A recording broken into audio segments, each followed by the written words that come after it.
यह प्रश्नावली 3.1 का प्रश्न नंबर 7 है, जिसमें दो आव्यूह आपस में बराबर हैं से ए बी सी तथा डी का मान ज्ञात करना है।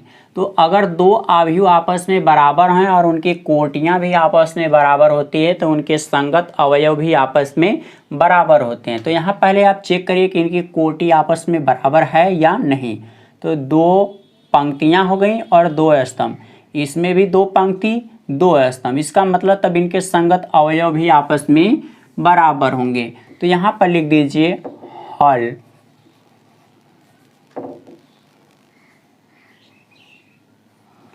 तो लिखा जाएगा संगत अवयवों की तुलना करने पर, जब तुलना करेंगे तो उस समय a माइनस बी बराबर हो जाएगा -1, समीकरण नंबर 1 हो जाएगा।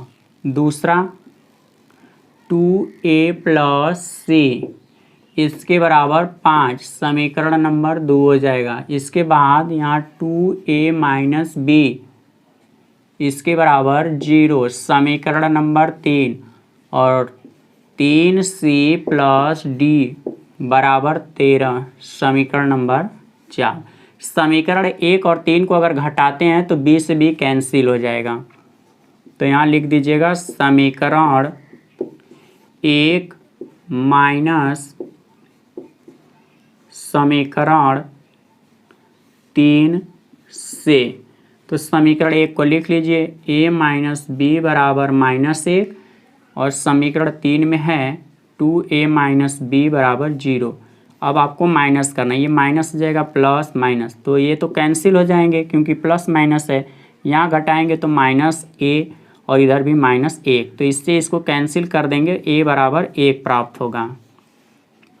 a का मान समीकरण 1 में रख दीजिए। a का मान समीकरण 1 में रखने पर, जब यहाँ पर रखेंगे तो 1 हो जाएगा -b बराबर -1, इसलिए -b बराबर -1 पहले से था, इसको भी भेजेंगे तो -1। अब -b बराबर हो जाएगा -2, माइनस माइनस कैंसिल, b बराबर 2। फिर देखिए इसी a का मान समीकरण 2 में रखिए। a का मान समीकरण 2 में रखने पर, तो समीकरण 2 में जब रखेंगे तो देखिए पहले तो 2 लिखेंगे, a का मान आया है 1 यहाँ पर रख दीजिए, और प्लस में c बराबर 5 है। तब c बराबर देखिए क्या होगा, यहाँ गुणा करके जब दूसरी साइड में भेजेंगे तो -2, और घटाएंगे तो यहाँ पर प्लस में 3 बचेगा। c का मान समीकरण 4 में रखिए। c का मान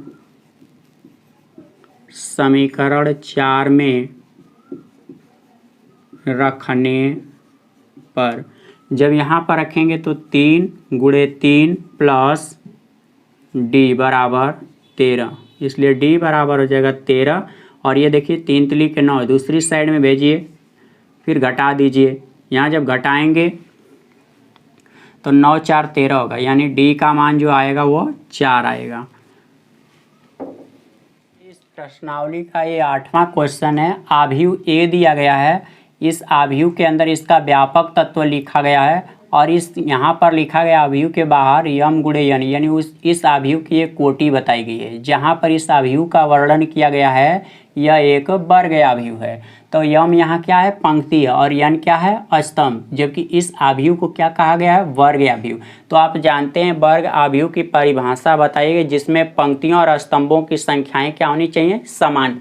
तो देखिए यहाँ पंक्ति जो है स्तंभ से कम है, यहाँ पंक्ति स्तंभ से अधिक है, और यहाँ इनमें से कोई नहीं। लेकिन वर्ग आव्यूह होने की शर्त क्या है, पंक्ति और स्तंभों की संख्याएं क्या होनी चाहिए, समान, इसलिए ऑप्शन नंबर सी सही होगा। देखिए ये प्रश्न नंबर 9 है इसी प्रश्नावली का। इसमें लिखा गया x तथा y के प्रदत्त मतलब दिए गए किन मान के लिए आव्यूह का निम्नलिखित युग्म समान है, यानी ये जो आव्यूह होगा इस आव्यूह के बराबर होगा, लेकिन कब?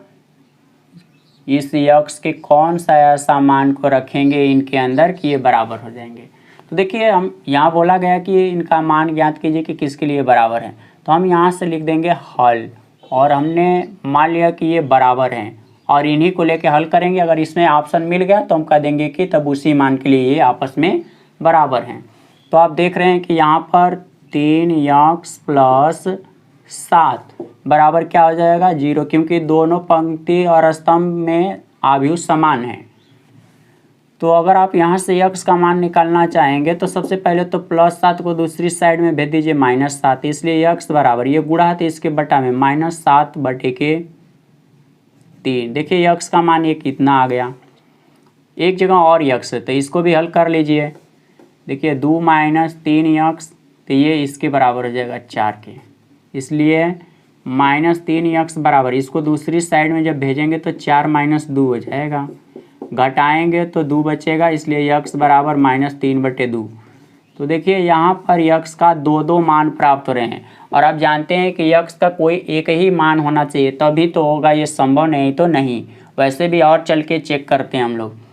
और यहाँ से देखिए एक जगह y है और यहाँ पर भी y है, अगर इसको हल करते हैं तो y - 2 बराबर क्या हो जाएगा? 5। इसको दूसरी साइड में जब भेजेंगे तो ये माइनस जब इस साइड में आएगा तो प्लस हो जाएगा। हल करने पर आपको कितना प्राप्त होगा? +7। फिर देखिए यहाँ पर है y, इसको भी हल करके देखिए, y + 1 बराबर 8, इसलिए y बराबर 8 - 1, इसलिए y बराबर 7। अब देखिए आप यहाँ से आव्यूह में, इस आव्यूह में और इस आव्यूह में y है, दो जगह y और दो जगह x प्राप्त हो रहे हैं, लेकिन इनमें जब y का मान निकाल रहे हैं, चाहे यहाँ तुलना करके या यहाँ, दोनों जगह मान समान आ रहे हैं, साथ साथ आए हैं। लेकिन जब x का तुलना कर रहे हैं तो वहाँ पर इनके मान क्या हैं? अलग अलग आ रहे हैं। इसका मतलब कि दोनों मान एक जैसे नहीं आ रहे हैं, अलग अलग हैं, यानी तब ये संभव नहीं है, यानी ऑप्शन नंबर तब क्या हो जाएगा? बी, इसे ज्ञात करना संभव नहीं है। यह प्रश्न संख्या 10 है, इसके भी 4 विकल्प दिए गए हैं। बताया गया कोई आव्यूह है जिसकी कोटि 3 × 3 है, इसका मतलब तो उसके अंदर अवयवों की कुल संख्या कितनी होगी? तो 9 होगी, क्योंकि आप जानते हैं अवयवों की संख्या में पंक्ति और स्तंभों का गुणनफल लिखा जाता है, तो यहाँ 9 होगा। कह रहे ऐसे आव्यूह की कुल कितनी संख्या होगी जिनकी प्रत्येक प्रविष्टि 0 या 1 हो? कहने का मतलब कि अगर उसमें केवल या तो 0 0 लेके अवयव को बनाया जाए या तो 1 1 लेके बनाया जाए। तो आप जानते हैं कि अगर 0 रखेंगे तो इस जो 3 × 3 अवयव वाला है, इसमें इस तरह से प्रदर्शित करेंगे तो देखिए 0 कितनी बार आ रहा है? 9 बार आ रहा है। अगर इसके जगह पे या तो 0 नहीं रखेंगे तो 1 अगर रखेंगे तो 9 बार 1 आएगा। तो आप जानते हैं कि कुल संभव स्थितियां जो होती हैं वह 2 के घात पे n होती हैं, जहां n क्या होता है? अवयवों की संख्या। तो आप 2 लिख दीजिए और n के स्थान पे क्या लिखेंगे? 9। अब इसका आप 2 को 9 बार गुणा करके अगर हल करेंगे तो 512 आएगा, जो कि ऑप्शन नंबर जो भी होगा 512 उसके लिए ये सत्य होगा।